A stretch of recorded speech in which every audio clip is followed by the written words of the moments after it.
Society का अगर उन पर असर हो भी फिर भी लौट आते हैं वापस। पर कभी-कभी ऐसा देखा गया है कि पेरेंट्स तो वही होते हैं, पर उनके 2 बच्चे या 3 बच्चे हों तो सबके नेचर अलग-अलग होते हैं, कोई मॉडेस्ट होता है और कोई नहीं होता। ऐसा कैसे हो जाता है? और काफ़ी मेरे बेटे, बड़ी-बड़ी उम्र हम देखा जिस था। वक्त जन्म लेते हैं ना, तो हम जिस वक्त जन्म लेते हैं तो हमारे बच्चे जो है ना, उनको जो दाएं बाएं सराउंडिंग से जो माहौल मिलता है ना, 5 सेंसेस के सामने, वो डिफर करता है। वो हर एक को अलग अलग मिलता है। हम पहले बेटे को जब स्कूल में दाखिल कराते हैं ना, तो उस वक्त प्रिंसिपल रेनो दुआ होती है। जब दूसरे बच्चे को दाखिल कराते हैं ना, तो उस वक्त प्रिंसिपल शिफाली होती है। और जब पहला बच्चा दाखिल होता है ना, तो टीचर रश्मि होती है। और दूसरे बच्चे के ऊपर टीचर जो है ना, वो तानिया होती है। तो चौथे के ऊपर कोई और होती है। और इसी तरह से उनके आगे क्लास फेलोज में भी डिफरेंस होता है। ऐसे ही मोहल्ले में उनके एज ग्रुप में भी डिफरेंस होता है। ये करोड़ों डिफरेंस हैं जो इंसान के जहन के ऊपर अपना नक्श छोड़ते हैं।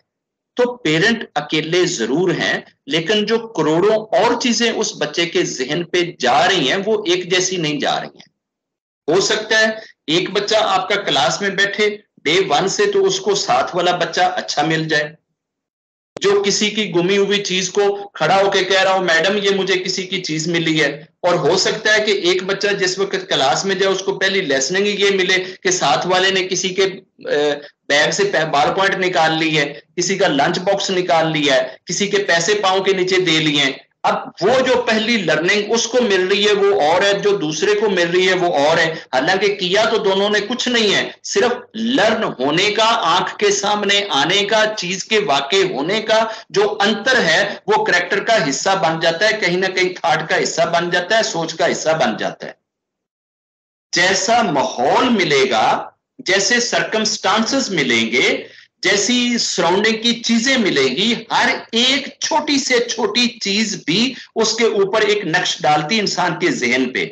साइंस आज ये कहती है कि इस पूरे ईथर के अंदर, पूरी फिजा के अंदर ऐसे खरबों के हिसाब से समाल तैरते हुए, उड़ते हुए, फ्लाइंग करते हुए जर्रात हैं, एटम्स हैं, जो कैमरे की तरह से रिएक्ट करते हैं और तस्वीर बना रहे होते हैं।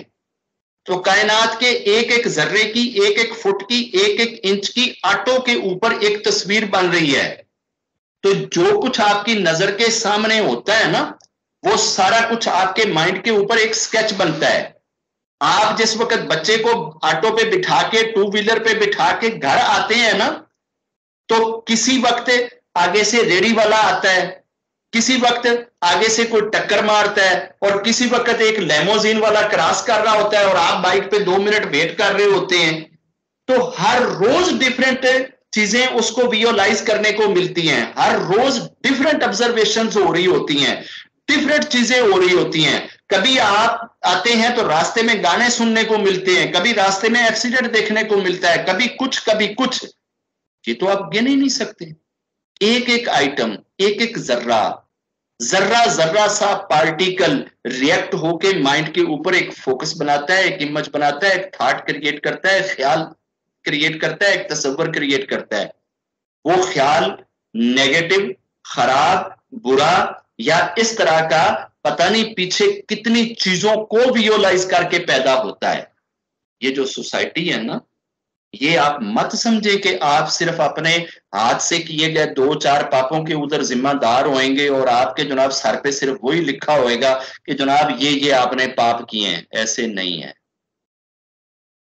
आप सारी जिंदगी जैसे दिखते हैं ना लोगों को, और आपको देखकर जो लोग दिलों में अपने नजरों से आपकी इमेज बनाते हैं, आपके बारे में जो राय बनाते हैं, ये चीज भी आपके खाते में डलेगी। आपको देखकर देखने वाले की नजर ने जो रिफ्लेक्शन लिया, जो अक्स लिया, जो प्रतिबिंब लिया, जो एक माइंड में ख्याल, तस्वर, गुमान पैदा कर लिया, उस तस्वर और गुमान के पीछे भी आपका अच्छाया या आपका बुराया आपके खाते में आ जाएगा।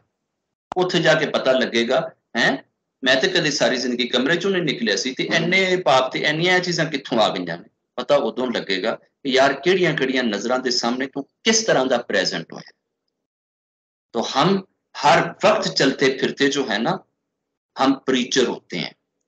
जबान से सिर्फ प्रीच करने से प्रीचिंग नहीं होती, आपका एक एक लम्हा आपका प्रचार कर रहा होता है, आपके बारे में बता रहा होता है, और वही लम्हे बच्चे के माइंड के ऊपर रिफ्लेक्शन दे रहे होते हैं।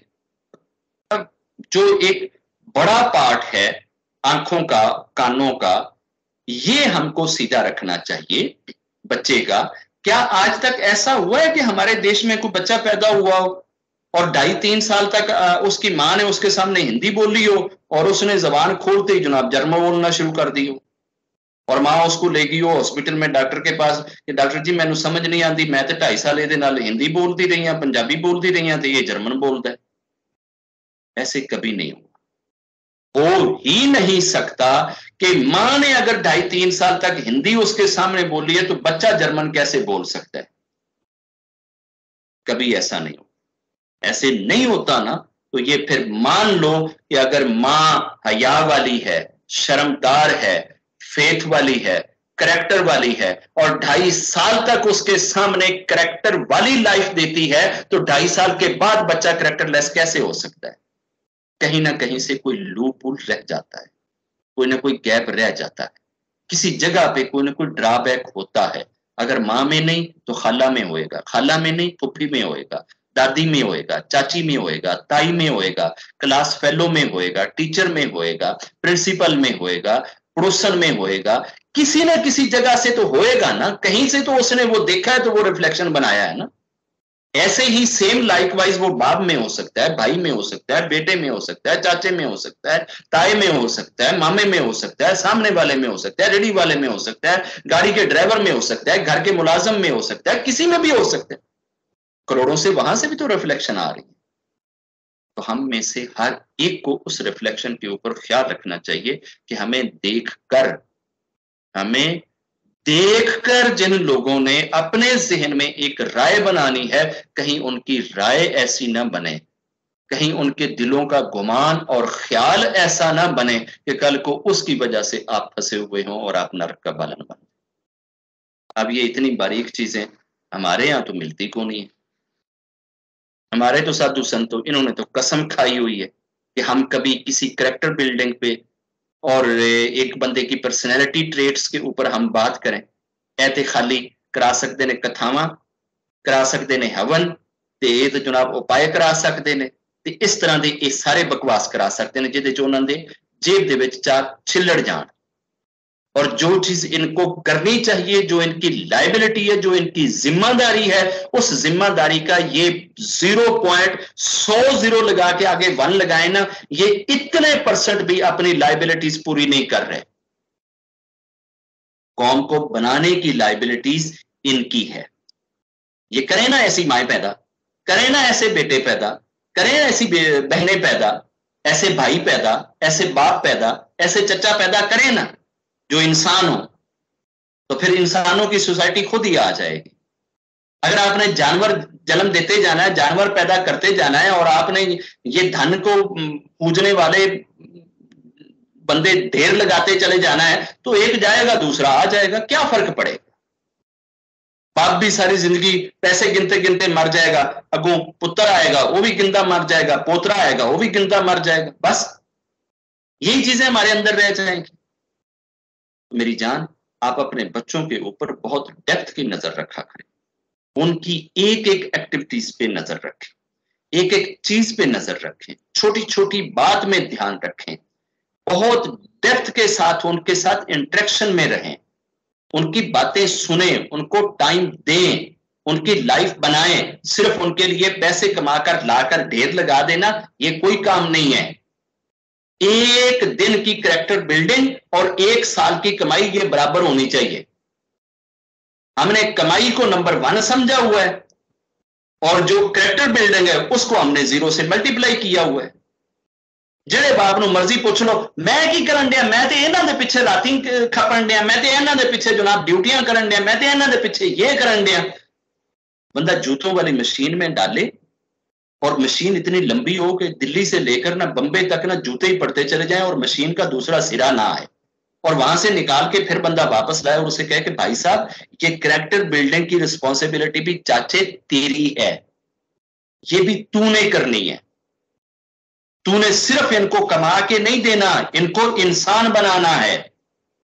और इंसान बनाने में कमाई से ज्यादा इंपॉर्टेंट चीज समझा जाना चाहिए और उस पर ज्यादा फोकस होना चाहिए, उधर ज्यादा टाइम लगना चाहिए, ज्यादा जोर लगना चाहिए। उथे तो जोर है ही को नहीं, बच्चा जिवें मर्जी बनी जाए, बल्कि अगर कोई बनाने की कोशिश करे तो दूसरा ਉਹਦੇ गले पै जाता है। एक बाप समझाने की कोशिश करे तो मां लड़ पैगी, जी मां समझाने की कोशिश करे तो बाप लड़ पैगा। चाहते फिर ये ने कि बच्चा जो आए ना वो जनाब वेरी आइडियल, वेरी रियलिस्टिक और वेरी जनाब एग्जाम्पलरी हो, तो ऐसे बच्चे नहीं जन्म लेते, ये फिर इसी तरह के जानवर ही जन्म लेंगे। तो रब हमें ऐसी होश और सोच दे कि जो हम सोसाइटी के इन दुखते हुए टिश्यूज के, जो इनके अंदर से एक वो सोज उठ रहा है ना, उस सोज को और उस साज को हम सुन पाए। और ये चीज सिर्फ दर्द वाले दिल से सुनी जा सकती है, ऐसे नहीं ये सुनाई देती। और रब हमें वो दिल दे कि जिससे हम अपनी सोसाइटी का ये दर्द और सोसाइटी के इन एस्पेक्ट्स को देख सकें, सुन सकें, समझ सकें, फिर ही हम इनका इलाज कराएंगे ना। जब भी कभी कोई पेशेंट अपने आप को इल फील करेगा, इल मानेगा, तो डॉक्टर के पास जाएगा ना। जब तक वो ये कहेगा I am fine, I am fine, तो डॉक्टर के पास वो खेल लेने जाएगा, वो कभी डॉक्टर के पास नहीं जाएगा।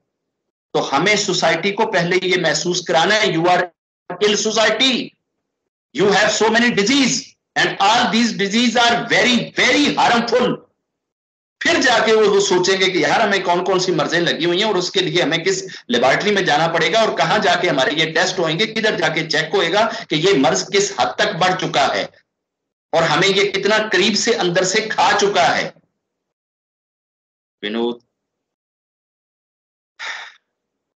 विनोद की आवाज और विनोद की ये बातें, इनको सिर्फ वही दिल सुन सकेगा और फील कर सकेगा जो दिल रब के नूर के अंदर धोया हुआ होगा। और जो सैटन के हाथों में खेलने वाला दिल होएगा ना, मैं लिख कर देता हूं, उसे मेरी ये वीडियो और ऑडियो सुनने की कोई जरूरत नहीं है, उसके कानों पे और उसके दिल दिमाग पे कभी मेरा असर नहीं। पहले अपने दिलों की सफाई कर लें, लेबोरेटरी से जाकर अपने दिलों को रब के नूर से धुला लें, उसके बाद आप आए, आपको एक एक शब्द के अंदर खुदा दिखे।